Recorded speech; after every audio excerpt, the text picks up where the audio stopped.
माझे बोर्ड क्रमांक आहे 5. माझ्या कथेचे नाव आहे सहकार्य भावना. आता तुम्हाला माहितीच असेल, ससा आणि कासवाच्या शर्यतीमध्ये ससा झोपून राहिल्याने कासव जिंकतो. आता त्याच्या पुढे काय झालेलं आहे ते मी तुम्हाला सांगणार आहे. विजयाच्या आनंदात आपण पुन्हा शर्यत जिंकू शकतो यावर विश्वास बसलेला कासव पुन्हा होकार भरला. शर्यत पुन्हा सुरू झाली. यावेळी सशाने चूक केली नाही. तो थांबला नाही, झोपला नाही. परिणामी वेगवान ससा शर्यत जिंकला. हळू चालणारे कासव ठरले. पण एकदा विजयाची चव चाखलेला कासव हात पत्करायला तयार होता. तो सशाकडे गेला आणि म्हणाला, मी तुझी ऐकलं, आता तू माझी आई. आपण पुन्हा शर्यत लावू. ससा हसला आणि म्हणाला, माझ्या एकटी चुकीमुळे मी हरलो. पुन्हा पुन्हा मी ती चूक कशी करेन? पण तुझी हरण्याची इच्छा असेल तर ठीक आहे, लावू पुन्हा शर्यत.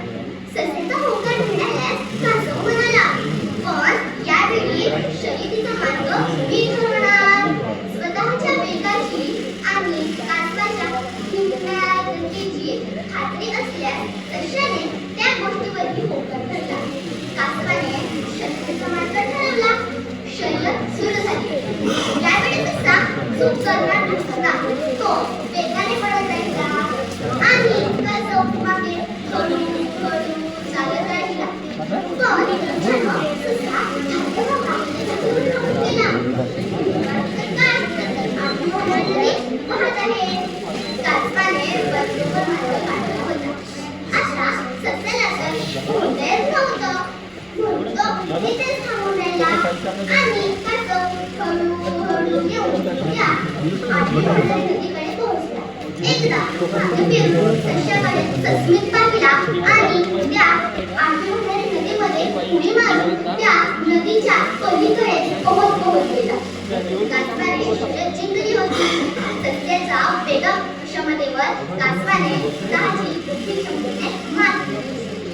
हारलेला ससा विचार करत राहिला, आपल्याला पुरेच नाही म्हणून आपण हारलो हे त्याचं लक्षात आले आणि तो धावत धावत कासवाकडे गेला आणि म्हणाला, मित्रा, आपण आजपासून शर्यत लावायची नाही.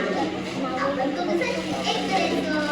जिथे जमीन येईल तिथे मी तुला पाठवून देईन आणि जिथे पाणी येईल तिथे तू मला पाठवून दे.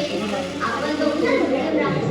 आपण दोघंजण मिळून राहिले आपण दोघंजण यश प्राप्त करू शकतो. प्रत्येकात साऱ्या गोष्टी अथवा गुण कधीच नसतात.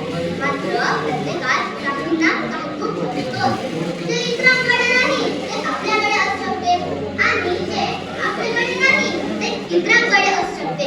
अशा एकमेकांच्या गुणांचा वापर करीत एकमेकांचा उणेपणा शोधून काढणे, सर्वदा यश गाठणे. एकमेकांना पराभूत करण्यात स्वतःची शक्ती खर्ची घालण्यापेक्षा एकमेकांच्या शक्तींचा बलाढ्य वापर करता येतो. उपयोगी पडणारे माणसे मिळवण्यात आणि आपण कुणाच्या उपयोगी करू शकतो हे पाहून मदत करणं हे सहकार्य भावनाच्या जोरावरच मोठमोठी कार्य सिद्धीस केली जातात. या कथेचं तात्पर्य आहे, काही लोकांकडे कल्पना क्षमता असते पण कल्पना अंतर्गत उतरवणारी बुद्धी क्षमता नसते. लोकांकडे शक्ती असते पण योग्य नियोजन क्षमता